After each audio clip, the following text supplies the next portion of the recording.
الحمد للہ رب العالمین والصلاة والسلام علی سید الانبیاء والمرسلین اما بعد فاعوذ باللہ من الشیطان الرجیم بسم اللہ الرحمن الرحیم وقال الذين كفروا أإذا كنا ترابا وآباؤنا أإنا لمخرجون صدق اللہ العظیم۔ اور کافر بولے وقال الذين كفروا، اور کافر بولے أإذا كنا ترابا وآباؤنا، کہ جب ہم اور ہمارے باپ دادا مر کر مٹی ہو جائیں گے، اِنَّا لَمُخْرَجُونَ، تو کیا ہم پھر نکالے جائیں گے قبروں سے؟ یہ انہوں نے ایک سوال پیدا کیا کہ جب یہ کہا جاتا ہے یہ تمہیں اٹھایا یا پیچھے آیا نا، وَمَا أَيَّانَ يُبْعَثُونَ، وہ ایسی باتیں ہو رہی تھیں۔ اب انہوں نے یہ کہا کہ یہ کیسے ممکن ہے کہ مٹی ہو جائیں گے، صدیاں گزر جائیں گی، قبروں کے نشانات مٹ جائیں گے، مٹی سے اڑے گی، دوسری مٹی سے خلط ملط ہو جائے گی، تو یہ پھر کیسے ممکن ہے کہ ہم دوبارہ مٹی ہو کر پھر دوبارہ ہم زندہ ہو جائیں، قبروں سے اٹھیں گے؟ اور اس کے بعد انہوں نے اگلی جو بات کی وہ لَقَدْ وُعِدْنَا هَذَا نَحْنُ وَآبَاؤُنَا مِنْ قَبْلِ إِنْ هَذَا إِلَّا أَسَاطِيرُ الْأَوَّلِينَ، کہ بے شک اس کا وعدہ دیا گیا ہم کو اور ہم سے پہلے ہمارے باپ دادا کو، یعنی یہ پہلے بھی ہمیں کہانیاں سناتے رہے۔ یہ انہوں نے کہا کہ یہ جو چیزیں ہیں نا یہ کہانیاں، یعنی جھوٹ بات ہے، ہمارے باپ دادا کو بھی ایسی باتیں پہلے بتائی گئیں، تو یہ تو کوئی پہلے لوگوں کی کہانیاں ہیں، جیسے گڑھی ہوئی باتیں ہوتی، جھوٹی باتیں، اس کی طرف ان کا جھوٹ کہنا تھا کہ یہ جھوٹی باتیں ہیں، کوئی سچی باتیں نہیں ہیں، ان کا کوئی ایسی بات نہیں، یہ ہم سنتے ہیں سناتے ہیں۔ اس کا اب قرآن نے جواب دیا، قول محبوب تم فرماؤ نا، بتاؤ نے، سیرو فی الارض، زمین میں چلو پھرو نا، ذرا جاؤ دیکھو، سیر کرو نا زمین کی،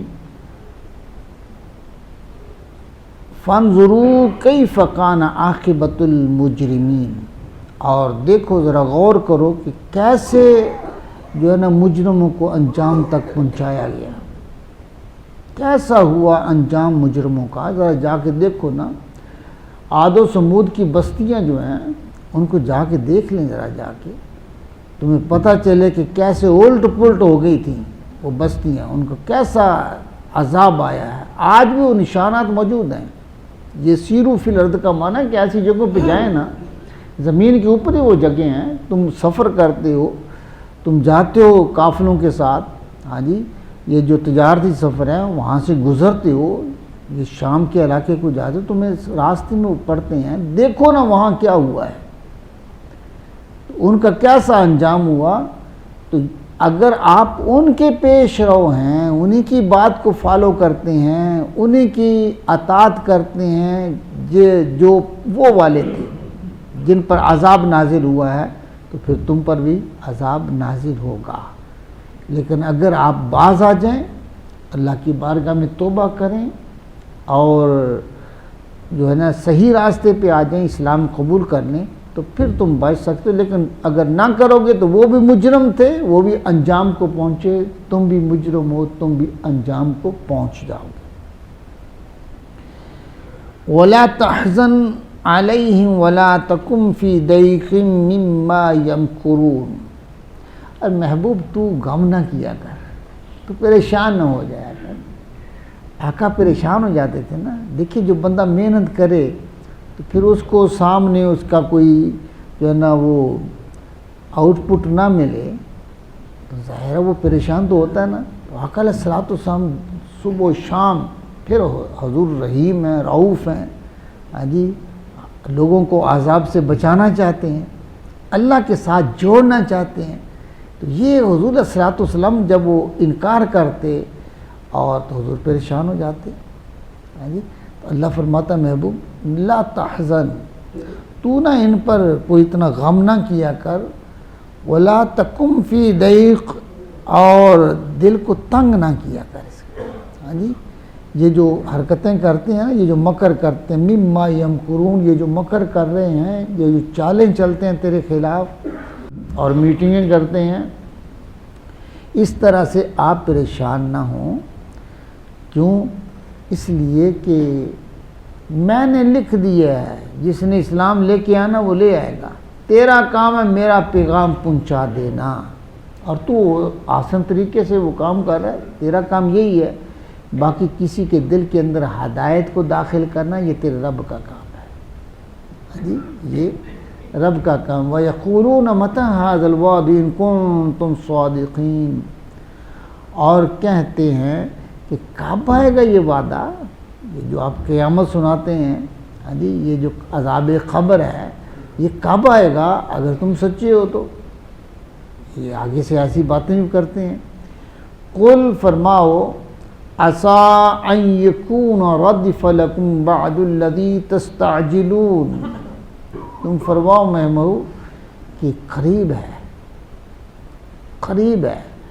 یہ علامہ بیضاوی نے بڑی خوبصورت بات لکھی. وہ کہتے ہیں کہ یہ جب عسیٰ، لعل ایسے لفظ آ جائے نا، کوئی بادشاہ استعمال کرے تو یہ اس کا معنی یقینی ہوتا ہے کہ یہ کام یقینی ہو جانا ہے، اس کا یقینی فیصلہ ہے. تو یہ تو اللہ ہے. اللہ کی نسبت جب یہ لفظ آئیں گے تو اس کا معنی یقین، یہ قریب ہے کا معنی یعنی ضرور تم پر یہ ہو جائے گا. یہ جو تم مانگ رہے ہو نا، یہ جو وعدہ کہ یہ عذاب کب آئے گا، تو قل فرما دیجئے عَسَىٰ أَن يَكُونَ رَدِفَ لَكُم. ردف کہتے ہیں یہ ردیف سے، یہ جو سواری ہوتی ہے نا گھوڑے کی سواری، اس کے پیچھے جو پیچھے سوار ہوتا ہے، دو بندے سوار ہو جائیں تو وہ پیچھے جو ہے نا اس کو ردیف کہتے ہیں.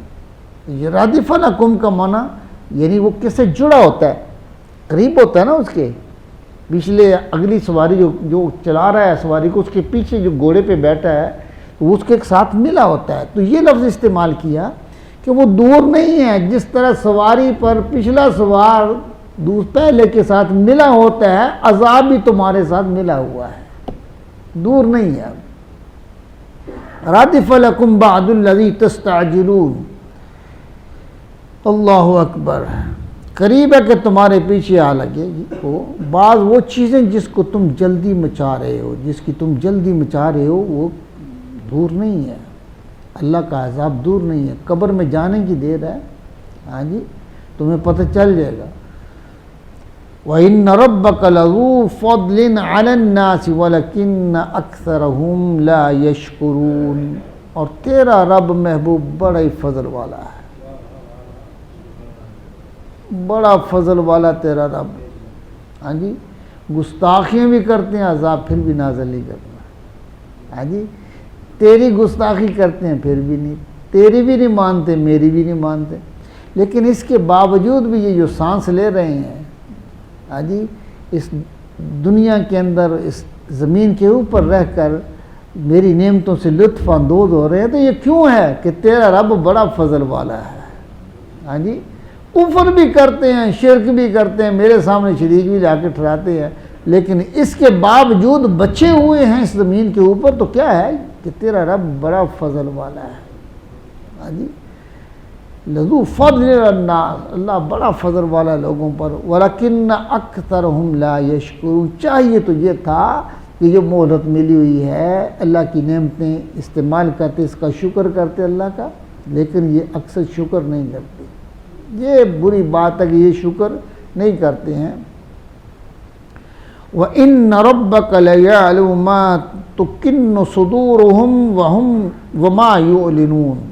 وَإِنَّ رَبَّكَ، اور بے شک تیرا رب، لَيَعْلَمُ جانتا ہے، لا يعلم ضرور بر ضرور جانتا ہے، ما تُكِنُّ صُدُورُهُمْ جو تمہارے سینے چھپا رہے ہیں، جو دلوں کے اندر تم چھپا رہے ہو نا.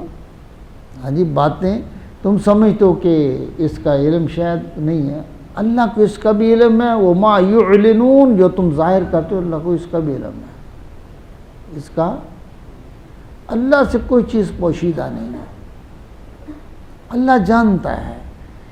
یہ ہے نا جواب، یہ جو تم کہہ رہے ہو کہ ہماری مٹی اڑ جائے گی، ہاں جی ہم کیسے پیدا ہوں گے، یہ کیسے اس کو الگ الگ کیا جائے گا ہمارے ذرات کو، اللہ فرماتا ہے تم کیا سمجھتے ہو، مجھے ہر چیز کا علم ہے، مجھے تو وہ بھی علم ہے جو تم اپنے سینوں کے اندر چھپائے بیٹھے ہو اور جو تم ظاہر کرتے ہو، مجھے سب کا علم ہے۔ اس لیے مومن کو چاہیے کہ اپنے سینوں کو صاف رکھے، بغض سے، کینے سے، حسد سے، اس سے اپنے سینوں کو محفوظ رکھا کرو کہ تمہارے رب کی نظر تمہارے سینوں کے اندر جاتی ہے، جو تم چھپا رہے ہو نا اللہ کو اس کا علم ہے۔ کسی مومن کے لیے برا نہ سوچو، کسی مسلمان کے لیے برا نہ سوچو، یہ جو برے جو ہے نا منصوبے بنانے، یہ اللہ کو پسند نہیں ہے، اللہ اس کو جان رہا ہے، تمہارے ظاہر سے بھی واقف ہے، تمہارے باطن سے بھی واقف ہے، اللہ چاہتا ہے تمہارا سینہ صاف رہے، کیوں کہ وہ اس کا گھر جو ہوا، کوئی کہتا میرا گھر جو ہے نا وہ صاف ستھرا نہ ہو، کیوں جی، کوئی چاہتا ہے کہ میرے گھر میں گندگی ہو، نہیں نہ چاہتا، تو اس کا معنی ہے مومن اپنے سینے کو صاف رکھ، میں ادھر ہی آنا چاہتا ہوں، میں ادھر سمانا چاہتا ہوں، تو یہ ہے اپنے سینوں کو صاف رکھیں۔ اللہ اکبر۔ وما من غائبۃ فی السماء والارض الا فی کتاب مبین، اور جتنے غائب ہیں آسمان و زمین میں سب ایک بتانے والی کتاب میں موجود ہیں۔ یہ لوح محفوظ میں اللہ فرماتا ہے میں نے ہر چیز تو لوح محفوظ میں لکھی ہوئی ہے، میرے سے کون سی چیز پوشیدہ ہے، لوح محفوظ میں ہر چیز لکھی ہوئی ہے، ہر چیز۔ ابھی علماء نے کہا کہ چلو وہ تو ہے، تو ہم سے تو جو پوشیدہ ہے اس کو مبین کیوں کہا، بتانے والی کیسے کہا، کہ یہ واضح قسم کی کتاب، یہ کیا ہے؟ اس کا جواب علماء نے دیا کہ فرشتے اور جنات اس سے اس کو پڑھ لیتے ہیں، ان کو یہ غیب کی خبر مل جاتی ہے، اس لیے اس کو کتاب مبین کہا ہے، کہ وہ کتاب مبین جو ہے اس میں زمین و آسمان کی ہر پوشیدہ چیز، غیب چیز، اس کا ذکر موجود ہے، جو تمہیں نظر آتا ہے اس کا بھی، جو نظر نہیں آتی اس کا بھی ذکر وہاں موجود ہے۔ ان ھذا القرآن یقص علی بنی اسرائیل اکثر الذین ھم فیہ یختلفون، اور بے شک یہ قرآن ذکر فرماتا ہے بنی اسرائیل سے اکثر وہ باتیں جن وہ اختلاف کرتے ہیں، کہ جن کا آپس میں وہ اختلاف کرتے ہیں، قرآن نے اس کی وضاحت کر دی ہے، اختلاف کو ختم کر دیا ہے، جو قرآن بیان کرتا ہے وہی صحیح ہے، وہی صحیح ہے، جو وہ آپس میں اختلاف کرتے ہیں ان میں صحیح، یعنی اس کو صحیح کرنے والا کیا ہے، یعنی اس کا فیصلہ کس نے کر دیا، قرآن نے کر دیا، کہ صحیح کیا ہے غلط کیا ہے، صحیح کیا ہے اور غلط کیا ہے۔ ان ھذا القرآن یقص علی بنی اسرائیل اکثر الذی ھم فیہ مختلفون، یہ صحیح غلط کا فیصلہ یہ قرآن مجید فرقان حمید میں بنی اسرائیل کے اس اختلاف کو انہوں نے بیان کر دیا ہے۔ وہ کرتے تھے کہ اللہ کا وجود ہے یا نہیں ہے، یہ اختلاف تھا، ہاں جی، اور بہت سارے اختلاف تھے، یہ قرآن صحیح ہے یا نہیں ہے، ہاں جی، پچھلی کتابوں کے بارے میں اختلاف، ہاں جی، قرآن میں رد و جو نا پچھلی کتابوں میں رد و بدل تھا، کوئی یوں کہتا تھا کوئی کچھ کہتا تھا، قرآن نے سارے چیزوں کو نکھار کر تمہارے سامنے رکھ دیا ہے، ہاں جی۔ وَإِنَّهُ لَهُدًى وَرَحْمَةٌ لِّلْمُؤْمِنِينَ، اور بے شک وہ ہدایت ہے اور رحمت ہے مسلمانوں کے لیے، مومنوں کے لیے، جو مومن ہے اس کے لیے رحمت بھی ہے ہدایت بھی ہے، یعنی کیا ہے، ہدایت تو سب کے لیے، ھدی للناس ہے، ساری کائنات کے لیے ہدایت ہے، لیکن یہ خاص طور پہ کیا کہا کہ مومنوں کے لیے ہدایت ہے، کہ ہے سب کے لیے ہدایت، لیکن فیض یافتہ اس ہدایت سے اور اس رحمت سے وہی ہوگا جو مومن ہوگا. جس کے دل کے اندر ایمان ہے اسے اللہ تعالیٰ اس قرآن کو اس کے لیے رحمت بھی بنائے گا، اس کے لیے ہدایت بھی بنا دے گا. لیکن کس کے لیے؟ جس کے اندر ایمان ہے. جو ایمان والا نہیں ہے وہ اس سے فیض یاب نہیں ہو سکتا. اللہ اکبر. ان ربک یقضی بینہم بحکمہ وہو العزیز العلیم. بے شک تمہارا رب ان کا آپس میں فیصلہ فرماتا ہے اپنے حکم سے. اللہ تعالیٰ اپنے حکم سے اس کا فیصلہ فرمائے گا. وہو العزیز العلیم، اور وہ غالب علم والا ہے. اس کے پاس بہت والا عزت والا علم اسی کے پاس ہے. ہاں جی، وہ خود فیصلہ اپنے حکم سے اس کا فرما دے گا. جو اختلاف کرتے ہیں، ہاں جی، اس کا فیصلہ اللہ تعالیٰ قیامت کے روز فیصلہ فرما دے گا. فتوکل علی اللہ انک علی الحق المبین. اور تم اللہ پر بھروسہ کرو. فتوکل علی اللہ، کسی پر بھروسہ نہ کرو سوائے اللہ کے. بس جو بندہ اللہ پہ بھروسہ کرتا ہے اس کو کسی کی ضرورت بھی نہیں رہتی. اللہ اس کو غنی کر دیتا ہے. اللہ اس کو غنی کر دیتا ہے. استغنا اس کے اندر آ جاتا ہے جو اس پر توکل کرتا ہے. توکل کرو اللہ پر. انکا علی الحق المبین، بے شک تم روشن حق پر ہو. اس میں کوئی شک نہیں ہے کہ تم حق پر ہو. جو حق پر ہو اس کو کسی کا ڈر خوف نہیں ہونا چاہیے، کوئی غم نہیں ہونا چاہیے. اللہ سے دعا ہے اللہ تعالی ہم سب کو اپنا توکل کی دولت عطا فرمائے. وآخر دعوانا ان الحمد للہ رب العالمین. بسم اللہ الرحمن الرحیم. الحمد للہ رب العالمین والصلاة والسلام علی سید الانبیاء والمرسلین. ربنا آتنا فی الدنیا حسنۃ وفی الآخرۃ حسنۃ وقنا عذاب النار. وقنا عذاب النار. وقنا عذاب القبر.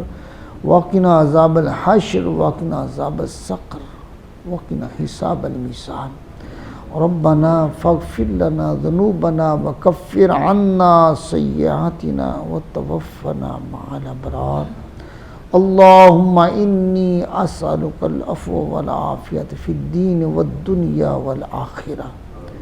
اللہم استرنا بسترک الجمیل. اللہم استرنا بسترک الجمیل. اللہم استرنا بسترک الجمیل. مولا اپنا کرم فرما، اپنی رحمتیں عطا فرما، اپنی بارگاہ سے شفائیں عطا فرما، اپنی بارگاہ سے مغفرت عطا فرما. مولا توکل کی دولت عطا فرما، اپنی رحمتیں شامل حال فرما. اپنے محبوب علیہ الصلوۃ والسلام کے وسیلے سے مولا بیماروں کو شفا عطا فرما. ہمارے اساتذہ مشائخ والدین کی بخشش و مغفرت فرما. ان کی قبروں پر کروڑہا رحمتیں عطا فرما.